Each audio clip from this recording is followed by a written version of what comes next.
ቀልጠፍ አድርጓለሁ ማለት አንድ ቀን ነው እስካሁን እየጠየቅኩሽ ያለሁት። ለአንተ አንድ ቀን ነው፣ ለእኔ ግን አይደለም እኮ። ከጀመርነው አቁም አትፈልጊም ማለት ነው? ለእኔ አንድ ቀን ስህተት ዘላለማዊ ስብራት ነው። በየጊዜው የማለቅስበትን ነገር ነው እየጠየከኝ ያለው። እሱን ተይው። ለማንኛውም ዛሬ ወይንም ነገ ካላገኘሁሽ ሁኔታው ከፍ ይላል። ምን ልታደርግ ነው?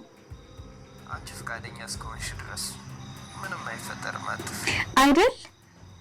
እሺ።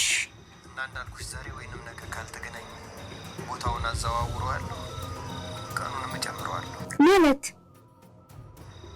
የምንገናኘው ደብረ ዘይት፣ የምንቆየው ደግሞ 2 ቀን ይሆናል። ስትጠይቀኝ ቢያንስ እንኳን እንዲሳካ አድርጋ ጠይቀኝ። እኔ በፈቅድ እንኳን ላደርግ አልችልም። እኔ እንኳን አይደለም ከከተማ ውጪ ከተማ ውስጥ እንኳን መንቀሳቀስ የማልችል ሰው ነኝ። እሱን ካልሽ ዛሬ ወይንም ነገ እኔም ማግኘት ነው። መፍትሄው ቀላል ነው። ሰውነትሽ እንደ በቆሎ እሸት ጥርት ብሎ ይታየኛል።